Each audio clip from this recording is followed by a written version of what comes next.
আমার কথাগুলো একটু শোনেন, আপনাদের জন্যই এসছি।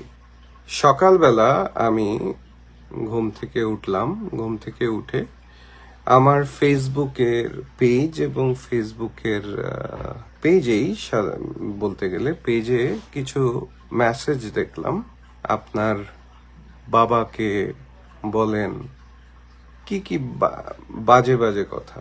কাজী হায়াত আমার বাবা হয়, সম্পর্কে আমি তার ছেলে এবং একমাত্র ছেলে, আমার একমাত্র বাবা, আমিও তার একমাত্র ছেলে কাজী মারুফ। তো আমাকে যদি এরকম কথা বলা হয়, রাগ হওয়াটা তো স্বাভাবিক। তো আমাকে টেম্পটেড করার চেষ্টা করা হচ্ছে, আমি বুঝতে পারছি। আমাকে রাগানোর চেষ্টা করা হচ্ছে। রাগিয়েন না, আপনারা যারা রাগানোর চেষ্টা করছেন রাগিয়েন না। এক নাম্বার এটা। 2, কাজী হায়াত এখন বাংলাদেশ সেন্সর বোর্ডের বা sensor certification board or something, নতুন নামকরণ কি আমি জানি না, ওটার মেম্বার। উনি যেটা সিদ্ধান্ত নিয়েছেন বা যেটা করেছেন সেটা ওনার ব্যাপার, আমার না। বা উনি যেটা নিয়েছেন সেটা অবশ্যই সেই ছবিটির ভালোর জন্য নিয়েছেন এবং দেশের ভালোর জন্য নিয়েছেন। কারণ দেশের মানুষ কি দেখবে এটা ওনারা নির্ধারণ করে দেন। অনেকেই লিখেছেন 10 বছর পুরনো গাড়ি কাজী হায়াতের। হ্যাঁ, কাজী হায়াত সৎ মানুষ, তো তাই 10 বছর পুরনো গাড়ি ব্যবহার করে। অনেকে লিখেছেন, অনেক কিছুই লিখেছেন। আরেকটা বিষয়ে দেখতে পাচ্ছি মারুফের লোক আছে, কি মারুফের লোক।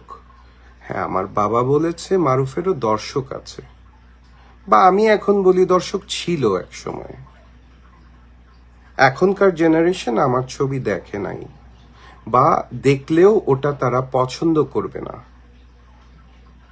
এখনকার জেনারেশন মারামারি পছন্দ করে। তার নজির হচ্ছে দেশের চলমান অবস্থা।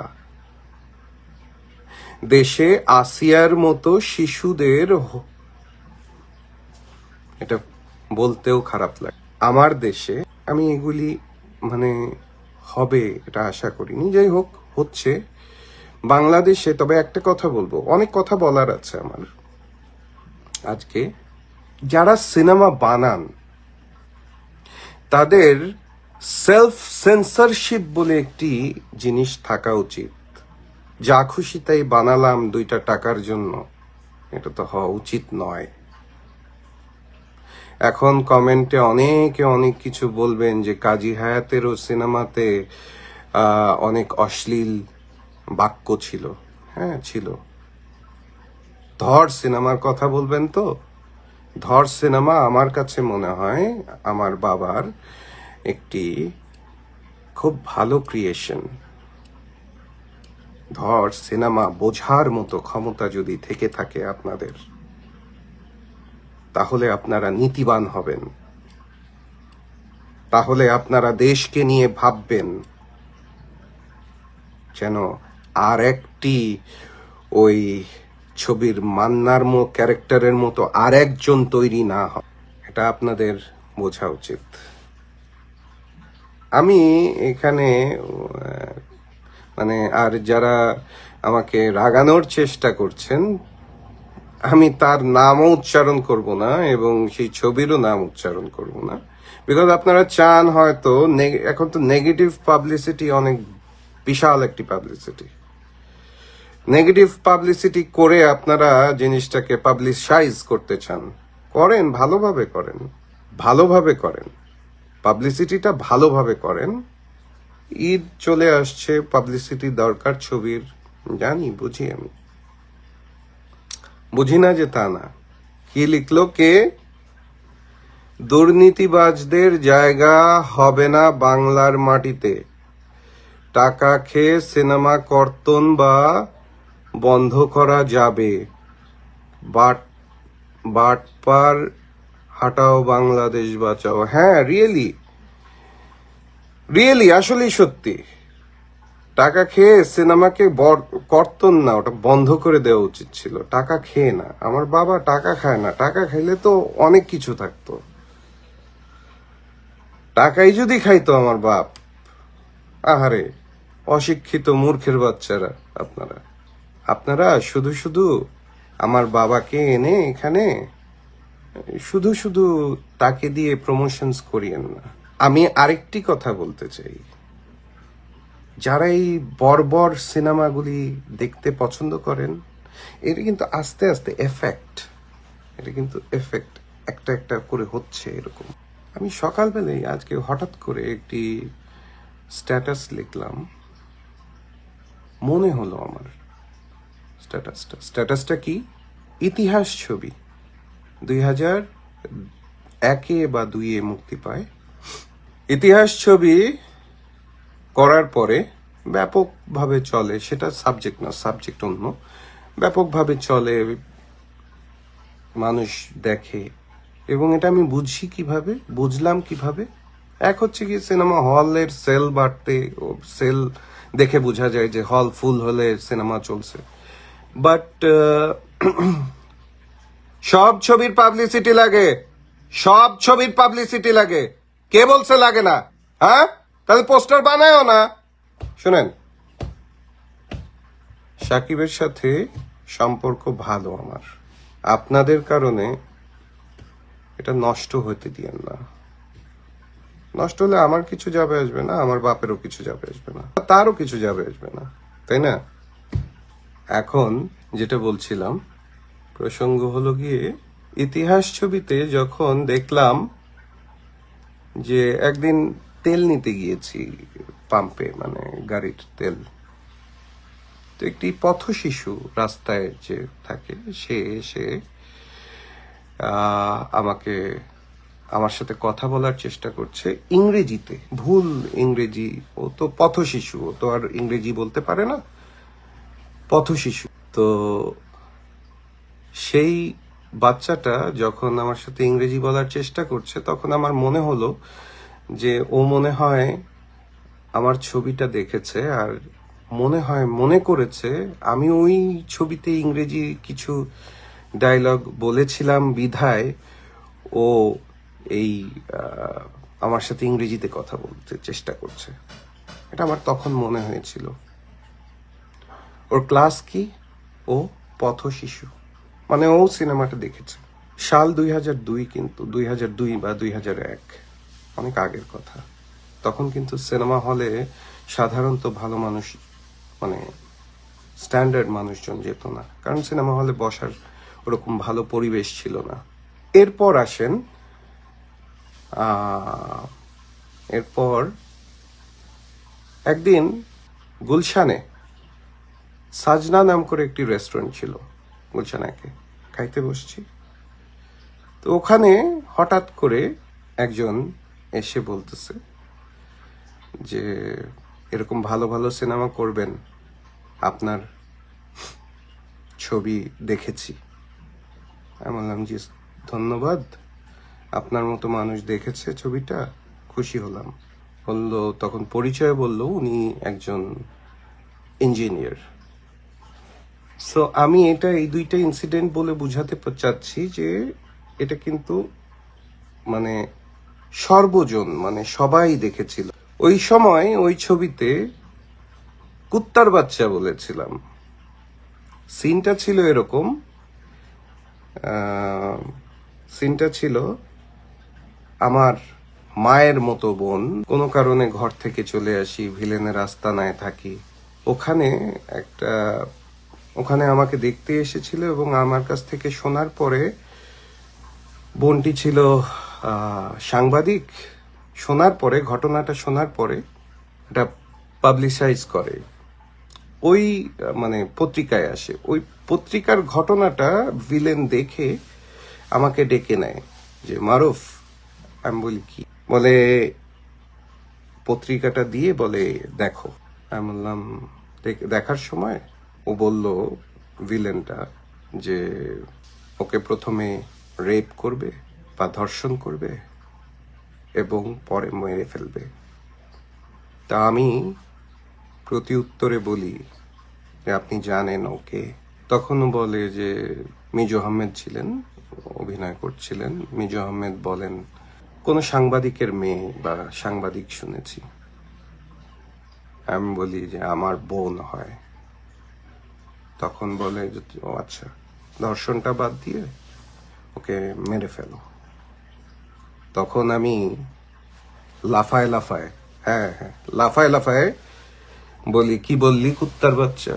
এটা বলেছিলাম। এটা ছিল প্রতিবাদ, ধর্ষণের বিপরীতে প্রতিবাদ। আমরা প্রতিবাদ করে এসছি। আর এই ঘটনাটা তখন যারা ছবি দেখেছে তাদের কারো এই বিষয়টা মাথায় আসেনি। এই বিষয়টা কখনোই মাথায় আসেনি তাদের। এসেছে 2017 সালে, যে কেউ কেউ বাংলাদেশে আর কি ইউটিউবার হলো যখন, তখন কুত্তার বাচ্চাটুকু কেটে এটাকে ট্রল করা শুরু করলো। এটা বললাম বোঝানোর জন্য যে মানুষের অধপতনটা কিভাবে হচ্ছে কালের বিবর্তনে। যে বুঝতে পারছেন আপনারা কি বুঝতে পারছেন? 2002-এ মানুষগুলা এই সিনেমাটাই দেখেছে, কেউ বলেনি। আজ 2017-তে বলল যে কুত্তার বাচ্চা গালি। ওকে, গালিটা কেন দিয়েছি সেটা দেখেনি। বা হয়তো তাদের বোন নেই, হয়তো তাদেরকে বোনদের রেপ করতে বললে তাদের বিবেক নাড়া দেয় না। এটাই তো বুঝতে হবে। আজ 2025, আপনারা অনেকেই বলেন যে আপনাদের সিনেমা দেখি না। দেখেন না, বানাই না। আপনারা দেখবেন বলে বানাই না। আমি চাই না, আমাকে একজন মেসেজ করেছে যে আপনার সিনেমা দেখি না। এখন দেখার দরকার নেই। তোমাদের মতো দর্শক আমি চাই না। তোমাদের মতো দর্শক আমার সিনেমা দেখবে, এটা আমার জন্য লজ্জা। যারা বোঝেই না কিছু তারা দেখবে? নো, হতে পারে না, এটা হয় না। আর এখানে এই একটু আগে আপনাকে আবারও টেম্পটেড করার চেষ্টা করা হচ্ছে। একটু আগে লেখা হলো যে কি দালাল আমার বাপ। কি দালালি করেছে ভাই? কি দালালি করলো? 10টা ফেক আইডি থেকে ইয়ে না করে talk to me in front ভাবে সামনাসামনি কথা বলেন। কিছুদিন আগে একজনকে দেখলাম, ওর নাম কি ছেলেটার, সুন্দর করে ছেলেটা, সালমান মুক্তাদির, মারামারি করছে। মারামারির এক পর্যায়ে বলতেছে আমাকে দিয়ে তো বলাইলেন না, এটা তো বলি নাই। মানে একটা প্রমোশনের ইয়ে চেঞ্জ হয়ে গেছে। মানে প্রমোশনের যে বিষয়টা ছিল সেটা চেঞ্জ হয়ে গেছে নাকি? কেন? আমার বাবাকে জড়িয়ে আর কোনো কিছু যেন না দেখি। আমি সাকিবকে বলবো যে সাকিব, তোমার আমি ফোন দিই নেই, ইচ্ছা করেই দিই নেই। জিনিসটা দেখো, মিট আপ করো। এটা কে? শাম্মী আশা। তোমার তো কম দালালি করে নাই। মানে কি? কার দালালি? আমার দালালি কেন করবে? কে দালালটা? কে? কিসের দালালি? তোমরা কে? তোমরা কারা? তোমরা কারা বেসিক্যালি? তোমরা কারা আসলে? হু আর ইউ? একজনে 100টা ইয়ে চালাও, আইডি চালাও, ওয়েল অর্কেস্ট্রেটেড, মানে ইয়ে করতেছো তোমরা প্রমোশন। হ্যাঁ, যেটা বলছিলাম, সবার ছবির প্রমোশন লাগে। যে বলছেন প্রমোশন লাগে না, প্রমোশন না লাগলে পোস্টার বানাইতো না, প্রমোশন না লাগলে ট্রেলার বানাইতো না, প্রমোশন না লাগলে এই এত আয়োজনে মানুষের ফেসবুকে এগুলি করতো না। এগুলি প্রমোশন লাগে বিধায় করছে। আবারও বাংলাদেশ প্রসঙ্গে একটু আসি। বাংলাদেশের যে চলমান অবস্থা, যেরকম ঘটনা ঘটে যাচ্ছে দেশে, প্রতিনিয়ত বাচ্চা ধর্ষণ, বাচ্চা খুন, ছিনতাই, রাহাজানি। আমার মনে হয় যারা সিনেমা নির্মাতা বা সিনেমাকে যারা, সিনেমাটা তো বাংলাদেশেই চালান, তাই না? বাংলাদেশের মানুষের জন্য বানান, বাংলাদেশের মানুষ এটা দেখে অনুপ্রাণিত হবে, কিছু ভালো জিনিস শিখবে, এরকমই তো ইচ্ছা থাকে, নাকি শুধুই টাকা উপার্জনের ইচ্ছে? যদি শুধুই টাকা উপার্জনের ইচ্ছে হয় তাহলে আমার বলার কিছু নেই। আর যদি আপনাদের ইচ্ছে থাকে যে কিছু একটা ভালো কিছু বানাবো, আমার ছবিটি দেখে মানুষ ছবি চলুক, ঈদে সবগুলো ছবির ভালো হোক, সবগুলো ছবি মানুষ দেখুক, এবং আপনারা ভালো থাকবেন, যারাই বাংলাদেশে আছেন বা বাংলাদেশের মানুষ, বাংলাদেশের বাইরেও যারা আছেন ভালো থাকবেন এবং দোয়া করবেন। ধন্যবাদ।